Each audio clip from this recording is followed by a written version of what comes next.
Hey guys, what's up? So we're actually back our unit today. We're going to start with electrical works. So I just want to show you some of the things that we prepared for the electrician so that it will make things easier for both you and also the electrician and avoid any disputes that might happen during this whole process. Hey guys, just want to share that today's episode is brought to you by Hometrust, Singapore's leading interior designer platform. So if you are starting out on your renovation journey and looking for an interior designer or some photo inspirations for a particular design in your home, come check this out. Hometrust is Singapore's community review site that offers advice and feedback based on past reviews from homeowners. Simply improve your house style, comfortable budget and style that you're looking at, and Hometrust will recommend to you the top 5 ID firms based on your selection. One thing I like about Hometrust is their photo inspiration section that gives you ideas on designs from certain areas in your home that you're unsure of. Not sure where to begin? You can select from the Get Recommendations option, select your favorite styles and design features that you like to have in your home, input your own details, and Hometrust will recommend to you 3 to 5 of the most suitable ID firms for you. So check out Hometrust now in this link in the video description below and get started today. Hey guys, before moving right back into the video, I just want to share with you one very important step that you should not miss before meeting your electrician, and that is to plan your electrical works beforehand. Okay, so why is this step very important? Basically 2 things. You want to save time and also have no regrets when moving into your new home with all the electrical works done. So during your electrician meeting, right, you probably will head down with your ID/contractor and the electrician to your home, and if you go in without knowing anything, it's very difficult for them to plan for you, like where to place electrical points. Aside from those carpentry works that you have, they can suggest to you, but whether it really suits you or not, there's no one that knows best other than yourself, because you're going to be the one that's living there in the home. You will know what kind of living habits that you are used to, and also what are some of the needs that you will have, like for example some appliances that you want that if you do not have this electrical point there, it's going to make your life very inconvenient. And these are some of the things that sometimes, like, if you don't think about it, you will tend to miss out, and then when it hits you, then it's too late already because everything is already done. Yeah, so these are some of the important things to take note of. And if you already have all this planned out, when you head down to the unit, you know what you want. So it's very straightforward. Like here to have like socket, I want here to have like additional switches, I want here to have like LED lights. It makes the whole experience very pleasant for both like yourself, your ID, and the electrician. After the first meeting, right, you will go back and calculate some of the costs and perhaps give you a run through of what will be done. And if halfway through, like, you suddenly want to add in, right, it's just going to be another like round of this back and forth, like, hey, I want to add this in, right? So it's just not very like efficient in a way. Yeah, so having this well thought out is a must. I feel like it really makes everyone's life better. Oh, and if you're really not sure whether the choice that you made for this is suitable or not, feel free to ask your electrician or ID on the spot when you have your plans ready.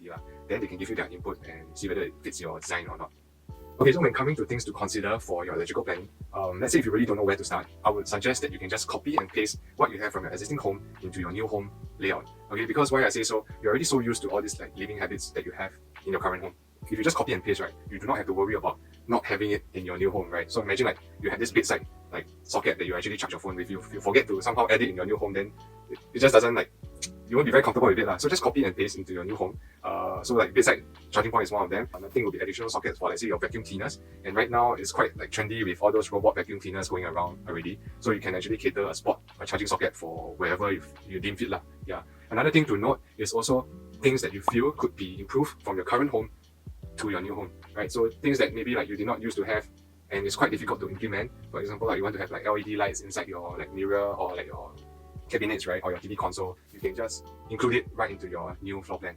Okay, so with these 2 things done, right, you already have like half of the battle like completed, because you will definitely be satisfied or be comfortable with whatever you have, because this is something that you're already so used to. Okay, so moving to the next point would be like, for example, furniture placement, right, or new furniture. Okay, so when moving to your new home, there's no furniture. You might be moving furniture from your current home to the new home or purchasing new furniture. I'll give you one very like common example that I've seen. So like TV console, right, there's a certain height that your electrical points at the wall for the where you intend to mount the TV sockets, right? So when you go to the showroom, hey, you like this TV console or you're going to shift your old TV console to your new home, there's a certain height, for example like 600 from the ground.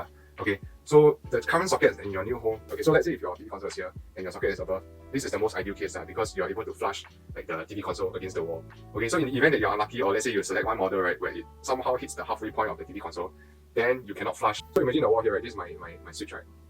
My TV console, like, it's going to be like this, so I cannot fully flush it to the wall. Okay, so this is like the worst case scenario, because you don't want, like, you want to flush it fully so that no dust accumulates at the back and everything looks neater and nicer. Yeah, so that's one of the things. Let's say if it's too like high up and it's blocking your electrical points. So try and get one that's low, or you can inform your electrician to shift those points higher up so that you can fit your console in. If you're going to do like a customized console, then I guess it's not so much of a concern because you can just build according to whatever your height of the sockets are. Okay, so that is for furniture planning. Then moving on to appliance usage as well. For appliances, for example, like your handheld vacuum cleaner, right, you need a point to like charge this. So where is this point going to be? You have to think. And one more thing would be, like I said earlier, the robot vacuum. We are going to have one point for ours below our TV console because it's like so low, right? it's a very awkward kind of position that if you really never plan for, right, you will not have this point available at all. And some appliances that you will, like, if you don't tell them early, right, at the back it's very hard for them to implement. I'll give you one example would be like kitchen cabinets, right, your bottom kitchen cabinets. So for our case, we are going to have like dishwasher and also like a water filter dispenser. So these two appliances, they require like electrical points, outlets for it to be plugged into. So if you do not cater this at the very beginning, once all your bottom kitchen cabinet goes up, right, it's very hard for the electrician to do any works because it's already mounted and covered up. And if they really want to do any electrical works, they probably have to cut through your existing carpentry to do some modification works. I'm not exactly sure how it will be done, but I believe that it will be a lot of hassle to go through it. Yeah, so it's very important to plan this ahead for your electrical works so that you can tell your electrician, I want to have a dishwasher here, your washing machine is here, your fridge is here, and also like water dispenser. Yeah, so this is for appliances, right? So think through all the appliances that you want to have in your home. So just run through all the appliances and have a feel of where you're going to place them and whether they need any like electrical points there. If yes, then just note it down in your electrical floor plan. Okay, so now that you've already thought out of like your furniture or appliances that you wish to have this like sockets or switches, right? Then comes to the question of, like, for example, am I going to do like a single or double like socket point? What kind of like switches am I going to go for? Am I going to go for like a 1 gang, 2 gang, 3 gang, or 4 gang types of switches? And how you wish in terms of like the order, let's say you have like 4, right? So what are these like switches going to turn on? You have to plan that out carefully. I would say like try and do so such that it will be convenient and makes sense. Like for example, like when you come back home, right, you want the first switch to be like, let's say your foyer light, so that it's convenient for the user to just press and then this one will turn on. Yeah, so that's for like what kind of switches and sockets that you go for. I would say try and have more rather than not enough, right? So feel free to like just plug whatever you feel like is comfortable for you. Then you start to narrow down from there whether you really need this or not. Because at the end of the day, right, it's better to have it there. Of course, if it's not used, it's a bit wasted, but you really thought through such that in the event that you need to use it, you have it there and ready for you to use. Of course, it still boils down to your budget as well.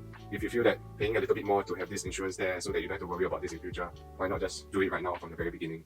Yeah, and then I think for like the socket points, right, there's also like something called like the power rail, right? I think there are some from like Line 8 or UBIC, right? So these are quite common among households right now. I won't have much to comment about this because we are not really going to opt for that system. Yeah, but we'll just go for the like typical sockets because I feel like if you plan properly, then you should have enough. In the event that you might need to add 1 or 2, I think a multi-adapter point should be sufficient for it. So we're just going to go for the option. Of course, I agree, like aesthetically, it might not be the most pleasing, but to each is their own. So do what fits your design best and yeah, what makes you comfortable. So there's no right or wrong, just go with what you like and have no regrets. So basically like that. Yeah, okay. Then moving on to the next one would be to actually think of like, for example, like your LED strips, right? Where do you want your LED strips to be, right? For example, I want it below my TV console, I want it below my mirror cabinet, your vanity cabinet, right? So have these points thought out so that you can tell your electrician during the day of the walkthrough.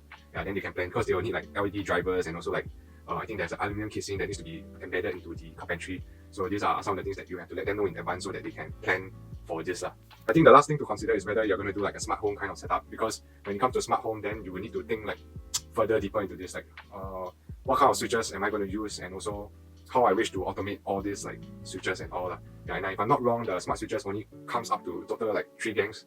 So if you pick one switch that is like 4 gang, right, then you might need to either split like 1, 3 or like 2, 2. So really depends on your planning. I'll touch more on this again in one of the future episodes once our smart home setup is ready. So I guess these are all the points to consider for your electrical planning. Hope it helps you. And right now, I'm just going to run through with you our floor plan and show you how I plan for our layout. Okay, let's get into it. Okay, so this is my floor plan for our home. I believe you've already seen in our earlier videos, but this is actually the 2D layout for our floor plan. So you can see over here, when you open up your electrical DB box, right, there will be like the electrical like circuit diagram for your home. You can actually look at that to know where are the socket placement and the switches. So you can mark down those areas where there are already switches or sockets available. I'm going to show you our layout right now that I planned out for our electrical works. Okay, so this is how it looks like, right? As you can see, it's very messy on the screen. I apologize for that in advance. But yeah, I did try and make an effort to like do a legend such that it's much more like clearer what is this color about and the electrician to see. Most importantly is the electrician needs to understand. If they don't, then it's very difficult and a bit pointless for this already. So you have to make it such that it's easy for them to read so that they can follow. Okay, so on the left hand side here, you can see like on the top, this color over here, we have the rocker switch. So these are like the switches that you have, whether it's like 1 gang, 2 gang, 3 gang or 4 gang, right, the switches. Then we have the one in pink, which is the 13 sockets. So these are like your single or double socket points that you wish to have. And then also like the one in yellow is like the lighting point. So these are additional lighting points that I wish to have around our home. Okay, and then the one in the dark green is actually track lights. So where I wish to have my track light placements, okay, inside the home. And lastly, the LED. So where I wish to have the LED and what kind of like shape I wish to have this LED also. Okay, so I'll just run straight into the layout already. Okay, so let's start from like the living room. Okay, so you can see over here, I have the ceiling fans, right? So all these ceiling fans are already marked out. So this will be the placements of where these ceiling fans are. And as you can see, I do have the track lights, which are already marked out where I wish to have it. So you can plan for this as well. And I also have the LED for my TV console at the base. And also we have one for the niche. So inside our niche here, we will have like the LED. Okay. Then over here, if you see the ones in pink, right, I'll just run through it. The single dot here is actually one of the 13 amp sockets as per legend. And the one that is boxed up, right, is just double. So it's just my way of like grouping them together so that it's easier to see. So I have another double like socket right beside the DB box. Okay. So yeah, that's pretty much how it roughly looks like. So you can see that our study room will have like a track light and also like some additional points here. The ones with the number wording are like the switches. I'll show you in the next image. Okay. So as you can see, all these like light blue arrows, right, are like pointing to the switch where this like the lights or the fans will be turned on from. So like I have three like that's pointing towards this number 5 here. So this is turning on the track light, the ceiling fan, and also the track light for the TV console side. Yeah, so these are some of the things to note because you have to let your electrician know where you want to turn on these devices from, right? So that's quite an important point to note. So like in the foyer side over here, you can see that these two arrows are pointing towards number 7. So I have a foyer light over here and also the track light for this to be controlled by this double like 2-gang switch at the entrance. So when I come back home, right, I can just turn on the switch here that will turn on this foyer light. Okay, then moving on to like this dining area over here. The ones in like the red, right, are actually the lighting points that are already in our home. So this arrow here is just to show that I'm going to shift this lighting point above the dining table. Because like, usually the dining table, you have to make sure that it's directly in the center of your dining table. So sometimes the HDB one might not be exactly where you want it to be, and then you have to shift the lighting points. Okay, then moving on to the kitchen, we also have like similarly the track lights. So this is quite important because I have like the LED strip over here, right? So this will be on the top cabinet, the bottom. Okay, so like where it stretches out from the backsplash. Okay, and this area here is quite important because there are like 4 points that we need to power up. For example, I have already segregated them here. Basically your hood, your hob, your dishwasher, your backsplash LED, and also I've created 2 spare sockets for the wall side over here. So these are some stuff that you have to take note of. Okay, so additionally, we have 1 point over here for the water dispenser and also 1 for the washing machine. So inside the DB box, we're just going to box it up, not going to do anything inside. Okay, then I also have another fridge point over here, and our toy unit will have like a double like socket. Okay, then I'll just have an additional like socket point over here, just for our table.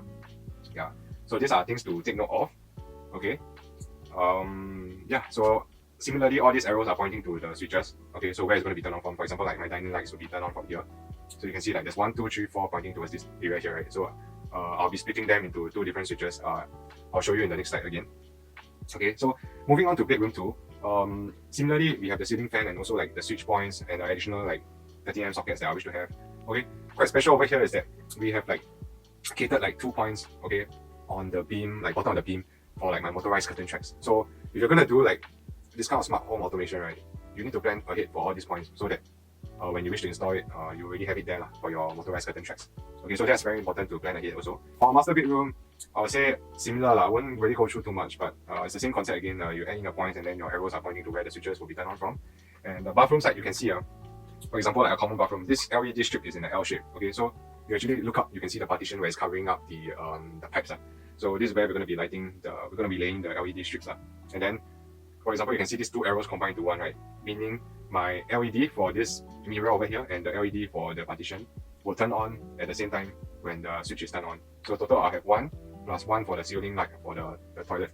Okay, so total we have 2 switches down here that will be switching on this, like I think there's 3, 1 more for the corridor light. Yeah, so that's for all these 3. Okay, yeah, so I guess this is pretty much like how we plan out the layout for our like home. Okay, so quite important to have all these points laid out so that you can be sure that you didn't miss anything out. You can see here, this is like the combined layout of how my electrical plan looks like together with all these switches. Okay, so I'll just show you one very example down here. Okay, so for example, like switch number 1, right, wardrobe vanity light. So this one belongs to this switch over here.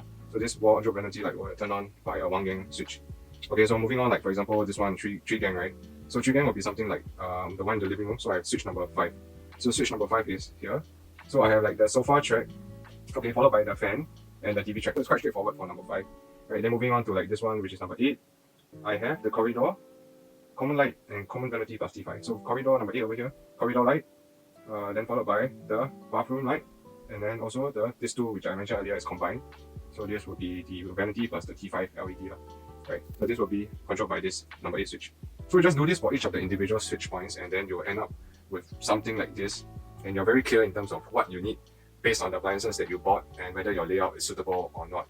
Yeah, so I hope this section here gives you like an idea how you can go about planning your electrical works, such that once you have this ready, you're more prepared. Then when you go and meet your electrician and your ID, you can hand them over this list and they can go through with you each of the individual points based on the list that you have shared, and they can also highlight to you like some of the concerns or things that you might have left out based on the current list that you have prepared for them. So it makes it much more efficient in a way that you already know what you want. They just give you their feedback and advice on whether it can be done or cannot be done. And yeah, it will be more or less covered. So you will not have a situation like, hey, suddenly need to add this in or not. So think of the areas, especially those that have like built-in carpentry, like I mentioned, the bottom kitchen cabinets. So these are like quite standard in every BTO home that you'll have these bottom kitchen cabinets that will be built in. Think about some of the appliances that I already went through earlier. Okay, so I hope this section here was useful to you in terms of planning for your electrical works. And now that we're already done with it, let's hit back right into the video and check out how all this are put into place.